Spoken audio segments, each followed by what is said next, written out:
Okay, so can we please talk about how McDonald's is responsible for one of the biggest conspiracies? Yes, McDonald's. It became a massive FBI investigation and involved one of the biggest Italian mob families in New York. Well, around 1987, there was a little bit of a decline in the fast food industry, and McDonald's was really feeling it, so they were like, oh my gosh, how can we improve our sales? And this is when they decided to partner with Simon Marketing. And they had some amazing business ideas. They helped them come up with the Happy Meal, and they helped them come out with the Monopoly game. I don't know if you guys remember this, but I used to play it a lot as a kid. You would get this little sticker that you could peel off on the back of drinks boxes. It would offer you a free Big Mac, a drink upgrade, but some of them offered way bigger prizes, like jet skis, cars, all the way up to $1 million.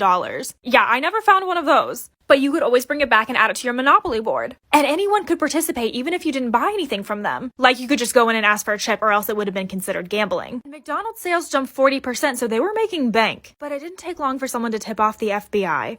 Part 2 on the McDonald's conspiracy. So the thing about their Monopoly game is that it was a 1 in 250 million chance of winning. That is less than the lottery. But one day, the FBI was tipped off that the past 3 winners were from the same family. Like, that's actually impossible. And the name that was dropped for who was controlling all of this was Uncle Jerry. Obviously, this is a massive accusation to make. So the FBI was like, okay, let's look into this. And what do you know? All of the recent winners were from the Jacksonville area. So they were like, okay, is it someone at Mickey D's? Makes the boxes, delivers it. Either way, they had to call an immediate meeting with the McDonald's company. They didn't tell them why. They were just like, hey, you guys need to come down here. I would have been scared out of my mind if the FBI didn't tell me why they needed me. But the second the employees got there and sat down, they presented them with the case. And they were shocked. They were like, that is absolutely not possible. It's so rare to win this game, they should not be coming from the same area. And it was causing a major freak out. But luckily, the timing was perfect because they were about to release their next Monopoly game. And this way, they could catch someone in the act. Part 3 on the McDonald's conspiracy. So what exactly is a conspiracy? It's a secret plan made by a group to do something harmful or unlawful. And it didn't take long for this next Monopoly game to have a new winner. His name was Michael Hoover. The FBI decided to make a fake production company to act like they were doing a big commercial for him winning when they were actually secretly interrogating him. So they were asking him questions. He went into detail on how he found the chip, how he was gonna buy a boat and name it Ruthless Scandal. And then the FBI, being one step ahead, had already tapped him. So when he left, they heard his phone call, in which he basically laughed and said that he pulled it off, that they actually think he's gonna buy a boat called Ruthless Scandal. But they hear the name Uncle Jerry talked about again. So they had to do a deeper dive into who was working for them. And well, the company they partnered with, Simon Marketing, there was a guy who was head of security named Jerome Jacobson. He oversaw the whole process. Not only did he head all of security, but he also designed it as well. On top of this, he was responsible for taking the chip to the McDonald's location. But if the process was so thorough, how was he pulling it off? Part 4 to the McDonald's conspiracy.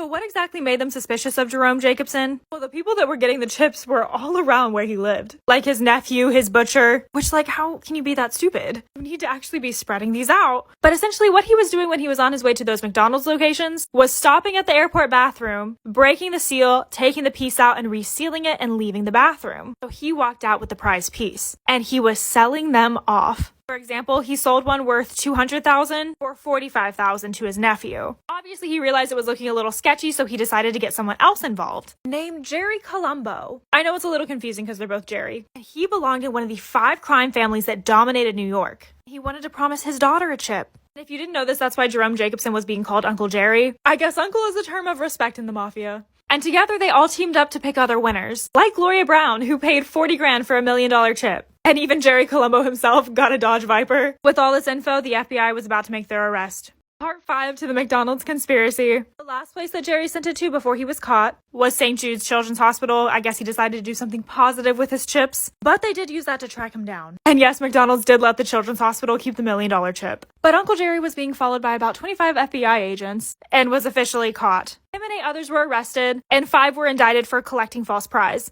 Jerome Jacobson had stolen up to 60 game pieces. He served 35 months in prison and had to pay $12.5 million in restitution. He's free though now and in his 70s. Jerry Colombo actually died in a car accident, so he was not arrested. And there's a lot of stuff around that being an inside job. It was a really sketchy car accident, and sometimes you just don't know with the mafia. Well, Simon Marketing and McDonald's sued each other back and forth, but Burger King responded by suing McDonald's for false advertising a promotion while knowing that the game was compromised. And they eventually just dropped the case. McDonald's started to give away a lot of cash prizes in response, and they officially stopped the game in 2016. Let me know what other conspiracies you want to hear about.